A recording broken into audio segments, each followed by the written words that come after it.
متحدہ عرب امارات کے سابق صدر شیخ خلیفہ بن زید نے خاران میں ایک محل نما اسپتال تعمیر کیا ہے،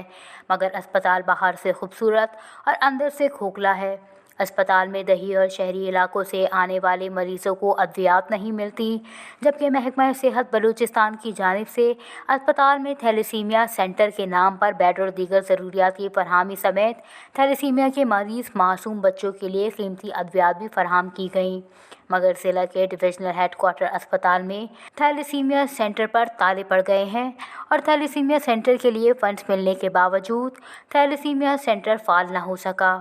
اسپتال میں ڈاکٹروں کی کمی سے مریضوں کو مشکلات کا سامنا ہے۔ اسپتال کی لیبارٹری میں غریب مریضوں سے فیس کے نام پیسے بٹورنے کا سلسلہ اب تک جاری ہے۔ خاران اسپتال تھے بھائی یک چیزیں غریباً سہولت رسا گنے تھے نہ ڈاکٹر بھائی ٹیم سرکائیں ڈپٹی دیں نہ بھائی جو غریباً چارن تھے ارچی پر سفارش ہیں بقایا غریب ہے بس اللہ ہیں یہ بھائی لکھن تھے وتی اوڑا کائن تھے بھائی 12 بجے ہم بھائی غریباً اور نہ چارن تھے انچو بس سرا گوازنن تھے نہ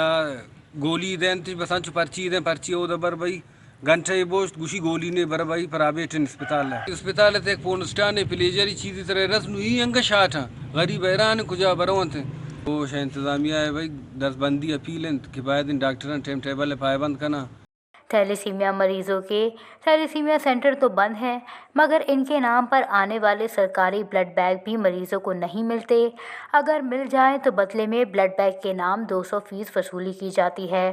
جبکہ اسپتال میں عطائی لیڈی ڈاکٹرز اور پرائیویٹ لیبارٹری اور میڈیکل والوں کی ملی بھگت سے غریب مریضوں کو ٹیسٹ اور ادویات کے نام پر لوٹ مار کا سلسلہ جاری ہے۔ خاران کے سماجی حلقوں نے چیف سیکریٹری بلوچستان اور دیگر سے ڈویژنل شیخ زید اسپتال خاران میں ادویات، بلڈ بینک اور ڈاکٹروں کی عدم دستیابی، سرکاری لیبارٹری میں فیس کے نام غریبوں سے رقوم بٹورنے کا فوری نوٹس لے کر